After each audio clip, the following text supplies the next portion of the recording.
Chers étudiants, bien le bonsoir et bienvenue dans cette petite vidéo de mécanique supplémentaire, hein. On n'arrête pas le progrès. On reste sur le thème de l'énergétique, bien évidemment, mais cette fois-ci, au lieu de parler de l'énergie de translation, énergie cinétique de translation, pour être précis, que vous avez tous déjà vu et que vous maîtrisez bien évidemment à la perfection. Alors, ça, vous maîtrisez. En translation, pas de problème. Aussi bien au niveau de l'énergie cinétique que de l'énergie potentielle aussi normalement, et de tout ce qui est travaux de frottement. Alors, je vous rappelle l'énergie cinétique de translation. Maintenant, vous avez aussi de l'énergie cinétique de rotation. Vous vous doutez bien que si on doit faire tourner une masse, par exemple, ici j'ai une magnifique petite poulie, mais si je dois faire tourner cette poulie, je vais devoir appliquer une certaine force à un certain endroit pour pouvoir mettre en rotation cette poulie. Puisque j'ai appliqué une force sur une certaine distance, bien évidemment, j'ai fourni une énergie à ma poulie. Et une fois que je l'aurai lancée, elle va continuer, si je n'avais pas mis la masse, à tourner en continu. Si bien évidemment je néglige les forces de frottement ou les couples de frottement résistifs qu'on aurait eu au niveau du palier. Alors, énergie cinétique de translation, vous la connaissez tous. C'est ce qu'on appelait bêtement l'énergie cinétique. Et c'est égal à quoi? C'est égal à la masse fois la vitesse de notre objet en translation au carré divisé par 2. Voilà. Ça, c'était pour l'énergie cinétique de translation. On tient compte des masses et on tient compte d'une vitesse, une vitesse linéaire. Ok. Alors maintenant, ce qu'on peut avoir, c'est aussi emmagasiner de l'énergie dans un corps en rotation, comme je viens de vous le montrer avec ma petite poulie. Et l'énergie qui va être emmagasinée là-dedans, ça va bien évidemment être aussi une énergie cinétique, mais une énergie cinétique de rotation. Alors, on avait chaque fois à chaque début de nouvelles matières, on vous avait fait la différenciation entre entre les formules en translation et les formules en rotation. Et on avait vu que ces formules étaient totalement similaires. Vous vous doutez bien que ce n'est pas ceci qui va déroger à la règle. Et donc, l'énergie cinétique, maintenant plus de translation, mais de rotation, voilà, énergie cinétique de rotation, ça va dépendre de quoi? Dans le cas d'une translation, ce qui nous intéresse, c'est bien évidemment la masse. Par contre, dans le cas d'une rotation, on ne parle plus de masse, on parle d'inertie. Et donc, au niveau de la formule, la seule différence, c'est qu'au lieu d'avoir la masse, on a l'inertie. Ici, la vitesse qui est une vitesse linéaire, bien évidemment, quand c'est en train de tourner, on ne parle plus de vitesse linéaire, on parle de vitesse angulaire, hein, que l'on nomme oméga. Voilà, de nouveau au carré, et le tout divisé par 2. Voilà. Et donc ça, c'est de l'énergie qu'on peut emmagasiner dans un corps en rotation. Il faut bien évidemment que ce corps ait une masse. Okay. Donc les poulies considérées comme parfaites n'ont pas d'inertie, donc ne peuvent pas emmagasiner d'énergie cinétique de rotation. Par contre, vous pouvez très bien avoir une poulie qui a une masse, mais pour lesquelles on peut considérer que les roulements ne frottent pour ainsi dire pas, ou en tout cas que le couple nécessaire au maintien de la rotation au niveau des roulements est négligeable vis-à-vis des autres grandeurs. Voilà. Alors, à quoi peut bien nous servir cette énergie cinétique de rotation? Eh bien, un cas pour lequel c'est employé, ce sont des stockages d'énergie. Vous savez qu'on peut stocker l'énergie dans des batteries sous forme chimique. On peut stocker de l'énergie en mettant une certaine masse d'eau à une certaine hauteur, hein, et donc là on parlera de l'énergie potentielle.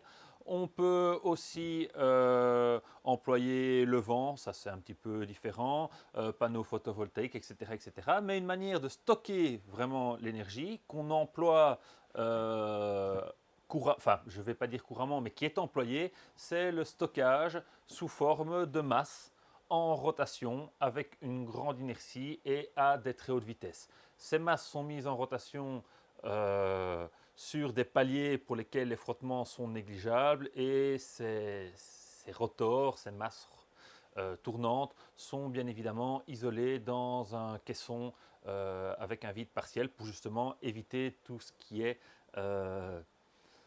frottement de l'air et qui pourrait faire perdre de l'énergie qui lui ferait perdre de l'énergie due au frottement aussi bien aérodynamique que les frottements au niveau des paliers. Alors, je vous propose de directement faire une petite application pour bien comprendre cette énergie cinétique de rotation. Alors, je me suis un petit peu renseigné. On stocke cette énergie dans des grosses masses que l'on met en rotation. Et on met ça à très haute vitesse de rotation. Et donc, d'après les recherches que j'ai faites, on peut tourner pour des volants d'inertie en acier. On peut tourner jusqu'à 10 000 tours par minute. Et donc, nous, on ne va pas prendre 10 000 tours, on ne va pas prendre la vitesse maximale. On va prendre, soyons gentils, 9 000 tours par minute. Okay, et je vais noter ça vitesse de rotation, puisque vous savez tous que ça, je vous le donne en tours par minute et qu'il faudra bien évidemment transformer ça en radians par seconde. Alors, Vrot vitesse de rotation, je vous ai dit 9000 tours par minute.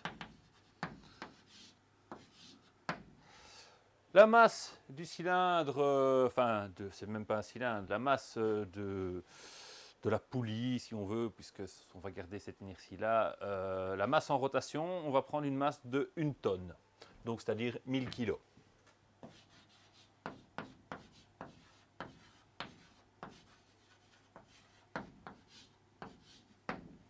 Et pour notre masse en rotation, hein, on va prendre notre cylindre en rotation, on va prendre un rayon de 50 cm. Donc ça nous fait une bonne grosse masse en rotation. Voilà, donc je vais noter ça. Le rayon est égal à 0,5 mètres. Voilà, et ça, ce sont toutes les données que nous avons. Et moi, j'aimerais bien savoir quelle quantité d'énergie je vais pouvoir stocker dans ce système. Et après, on comparera bien évidemment cette énergie à des appareils électroménagers pour simplement avoir une idée de l'ordre de grandeur.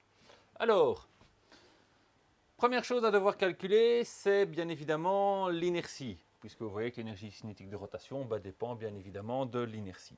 Alors, je vous rappelle que l'inertie, voilà, l'inertie qu'on a ici, la formule pour trouver l'inertie, c'est la masse fois le rayon au carré divisé par 2. Ok, dans le cas d'un cylindre plein, ok, et il va sans dire qu'en fonction des géométries, les inerties peuvent être différentes, mais ici on va considérer un cylindre plein. Voilà. Alors, mon énergie cinétique de rotation, elle est égale à l'inertie, et l'inertie, la masse, 1 tonne, donc 1000 kg,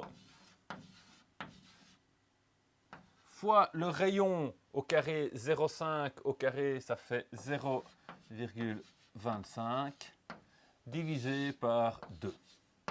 Voilà, ça c'est pour mon terme inertie.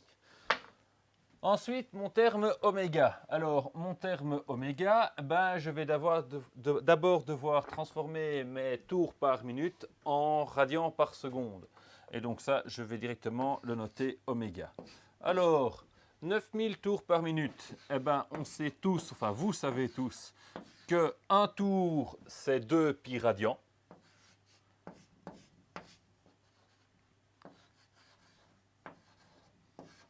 Et que 1 minute, c'est 60 secondes.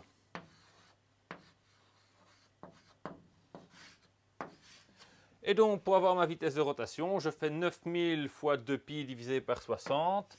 On va essayer de ne pas se tromper au niveau de la résolution. 2 et 6, je peux simplifier, donc ça fait 3. Et donc, 9000 divisé par 3 fois pi. 900 divisé par 3 fois pi, ça fait 300 pi. Voilà, donc nous avons 300 pi radians par seconde. Et ça, je vais bien évidemment pouvoir aller le mettre là et le mettre au carré. Donc ça fait 300 pi carré, le tout divisé par 2, divisé par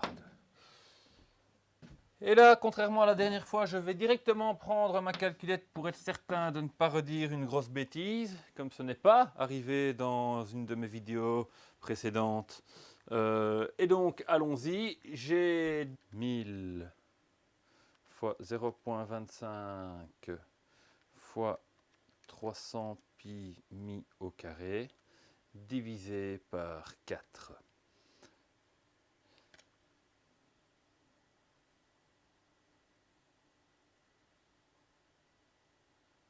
C'est grand. C'est très grand. C'est énorme. Et donc, si je ne me suis pas trompé et la valeur me paraît franchement énorme, nous sommes à 55 516 524 525 si on a envie d'être précis, joules. Alors, ça vous dit peut-être rien. Moi je trouve que c'est énorme. Je vais donc diviser ça par 3 600 000. 3 600 000. Ce qui me fait environ 15 kWh. Heure. 15 kWh. Alors, qu'est-ce que ça représente 15 kWh? Eh bien, ça pourrait représenter votre petite chaufferette de salle de bain que vous laissez tourner pendant 7h30. Donc c'est pour ça que je trouve ça assez énorme. Voilà, vous avez vu qu'on peut stocker de l'énergie grâce à des masses en rotation. Et voilà, qu'est-ce que vous voulez que je vous dise de plus? Une chose supplémentaire. On a parlé de tout ce qui était frottement en translation, travaux de frottement pour être précis lorsqu'on s'est mis à parler d'énergétique. Il va sans dire qu'il peut aussi y avoir des travaux de frottement en rotation. Alors, travaux de frottement en rotation. Dans le cas d'un travail de frottement en translation, c'était une force multipliée par une distance. Maintenant, quand on est en rotation, vous savez bien qu'on ne parle plus de force, mais qu'on parle de moment, de couple. Ok, et donc je vais noter ça W rot. Voilà, donc le travail de frottement en rotation. Je vous ai dit habituellement force fois distance. Ici, dans le cas de la rotation, vous vous souvenez qu'en statique, pour tout ce qui était translation, on parlait des forces, mais tout ce qui était rotation, on parlait de moment, de couple. Et donc, les travaux de frottement en rotation, en fait, c'est le couple résistif. Multiplié par quoi? Dans le cas de la translation, on avait une distance. Ici, on a une distance angulaire, c'est-à-dire multiplié par un angle, bien évidemment, donné en radians. Voilà. Et donc ça, c'est un travail de frottement en rotation. Vous avez bien évidemment besoin de savoir sur quel angle ce travail va s'appliquer pour avoir... Enfin, ce couple va s'appliquer pour pouvoir en déduire un travail. Voilà, alors je pense que pour tout ce qui est énergie en rotation, vous avez ici la majorité, la majorité des choses que vous devez savoir. Et je vous laisse aller vous amuser avec les petits exercices. À la prochaine!